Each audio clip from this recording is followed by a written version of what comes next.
सप्रेम नमस्कार, जय भीम।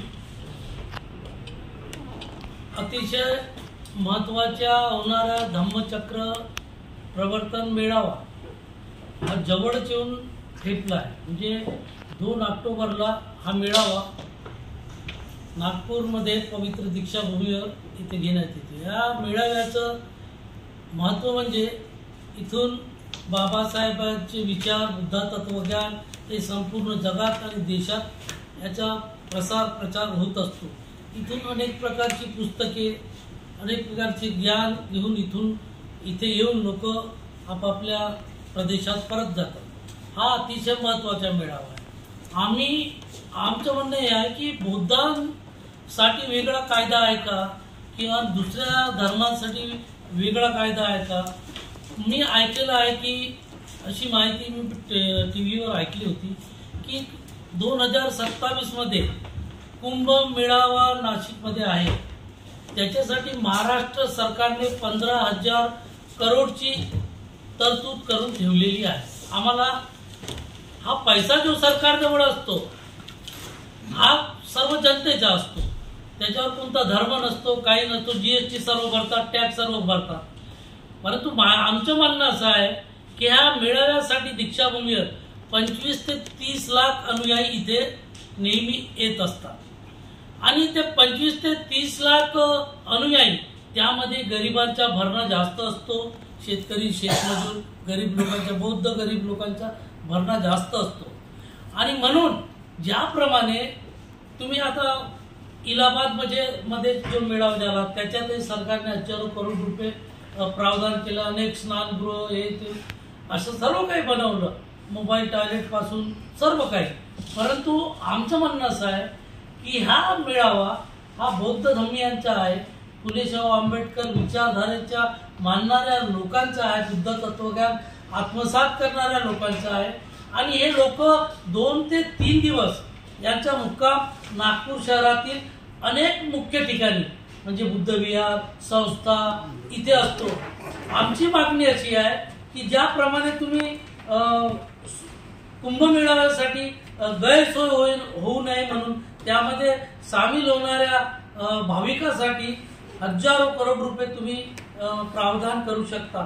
तर हे इथे जे बौद्ध धर्मीय गरीब लोक येतात इथे आणि 2-3 दिवस बुद्धविहार किंवा संस्थामध्ये मुक्काम करतात, अशा संस्थेची आपण हे लिस्ट बनवून मी तुम्हाला देतो की लिस्ट की ह्या इथे तुम्हाला या कामासाठी स्नानगृह, शुद्ध पाणी पिण्याचे पाणी, स्वास्थ्य केंद्र आणि मंडप याची सोय शासनातर्फे करण्यात यावी। ज्या अनुषंगाने किंवा ज्याप्रमाणे तुम्ही कुंभमेळाव्यासाठी 15,000 करोडची तरतूद करू शकता, तर या लाखो भाविकांसाठी आपण 100-200 करोड खर्च करू शकत नाही का महाराष्ट्र सरकार आणि महानगरपालिका? हा आमचा प्रश्न आहे। कारण की मी बघितलं बर्डीमध्ये जे बुद्धविहार आहे ज्याच्या मी अध्यक्ष आहे, त्या 200-300 लोक तिथे झोपू शकतात, राहू शकतात, 2 लॅट्रिन बाथरूम आहेत। परंतु त्या परिसरात अनेक लॉज, अनेक हे असूनही तिथे गोरगरीब लोक त्या बुद्धविहारात आश्रय घेतात। असे अनेक बुद्धविहार आहेत, वाडी आहे, धरमपेठ आहे, इंदुरा चौकाच्या परिसरात बॅरिस्टर राजाभाऊ खोब्रागडे यांचा पुतळा आहे, तिथे तुम्ही पेंडा टाकू शकता, स्नानगृह बनवू शकता, मोबाईल टॉयलेट लावू शकता।